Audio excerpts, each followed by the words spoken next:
There is a peace at sunrise that surpasses all understanding. It's a renewal, a feeling that anything is possible. I'd like to say I drag myself from the comfort of my bed every day to enjoy sunrise's splendor of the sunrise, but you wouldn't believe me, and I would be lying.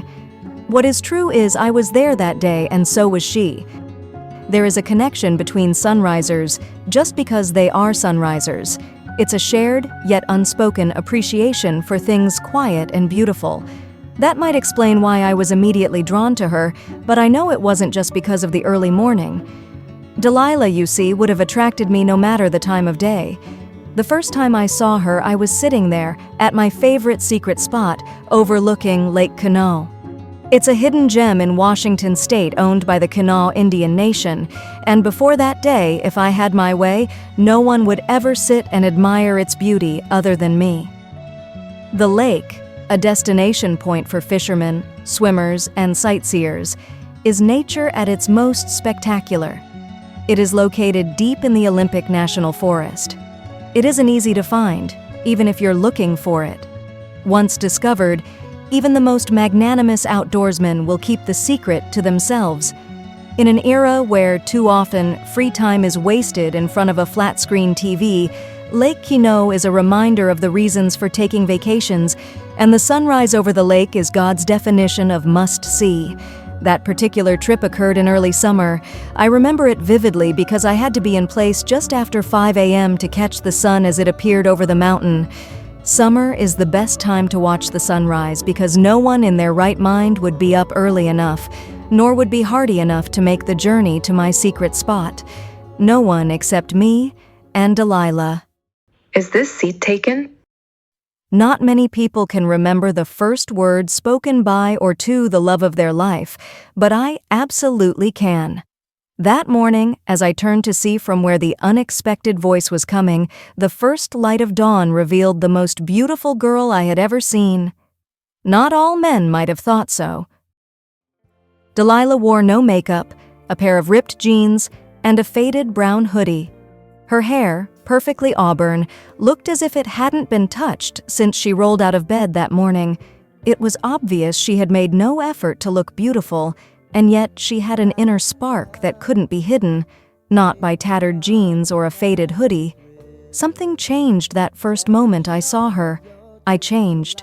I had spent years guarding my secret spot, and now, surprisingly, unexpectedly, delightfully, I wanted nothing more than to share my sunrise with her. I, unfortunately, was not born a poet, and as such, the most romantic thing I could think of in response to her inquiry was, "It's a free country." With that, she invaded my secret spot, both next to the lake and in my heart. The silence that followed was both loud and revealing. Delilah wasn't there for small talk. She was there to admire the beauty of sunrise. We sat in silence and watched as the sun peeked over the horizon, covering the two of us in its warming light. She and I carried on a conversation without words. She told me, silently, that she understood the importance of the moment, and I responded in kind that this moment was made all the more special because she was there to share it. Perfection is a goal impossible to realize in this mortal realm, but that morning came as close as is humanly possible. So many thoughts ran through my mind as the sun revealed itself completely. Then, just as quickly and quietly as she had come, Delilah rose to her feet, wiped some residual dirt from the seat of her ripped jeans, and headed down the trail and out of my sight. 8 words verbalized, an infinite number of potential events contemplated. 30 minutes had passed, a lifetime had been imagined. I was sure I would never see her again, and the thought made me overwhelmingly sad.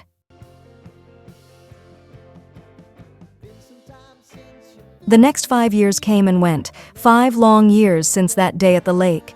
There were first dates, first kisses, and the words, "I love you" exchanged.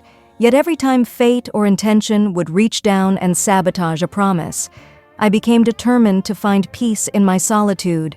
There was always a reason or an excuse for my ending every potential relationship, but at its core was a shared sunrise and a conversation that didn't happen.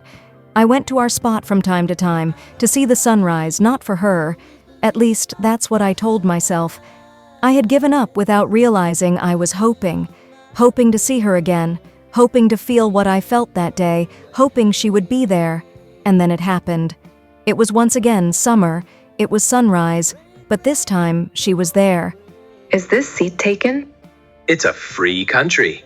The same 8 words. At the time, I didn't know that she, too, had often made the trip back to our secret spot. Seeing her again, I knew I wouldn't let the opportunity slip from my grasp, not a second time.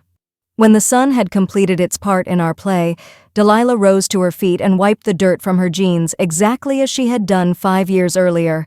This time, however, I stood up as well. My name is Peter. I don't like coffee, but I'd really like to have a cup with you. My name is Delilah, She responded matter-of-factly. and I would be glad to share a cup of Joe. She called it Joe? It's funny the things that confirm that a love is real. I couldn't tell her that day for fear of losing her, but at that moment, I was sure. I had said I love you to others before, but it was obvious to me that I had lied. For in that moment, I was finally sure what love felt like. Lifetimes are only lifetimes when viewed in reverse. A cup of coffee became a dinner date became a commitment became a proposal, and a proposal became forever. There were kids and dogs and vacations, but more than anything, there were trips to Lake Quinault. Always at sunrise, always just the 2 of us. Never any words spoken. You never know the last time is the last time until it's too late. The final trip we took to Lake Quinault was like all the rest. It took a little longer for tired, old bones to make the trek, but we found our spot, sat together, and conversed in silence. The sun, unaffected by time, rose as perfectly as always, but Delilah rose only with my help. Would you like to share a cup of Joe? She knew I did.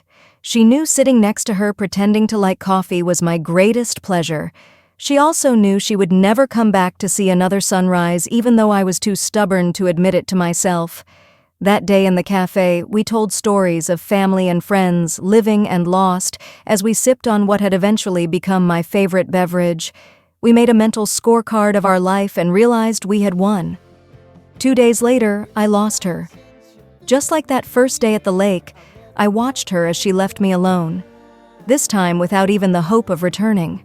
The sadness I felt from years back flooded over me like a tidal wave. I'll save a seat for you. Those were her last words to me. True to myself, I replied, It's a free country. Then she was gone.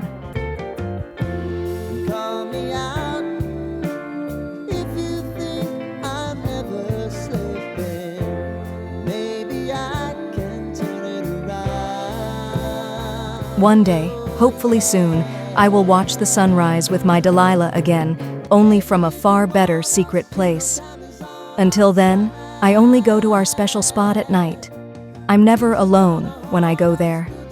I make my way to our clearing and sit down just as I did all those years ago.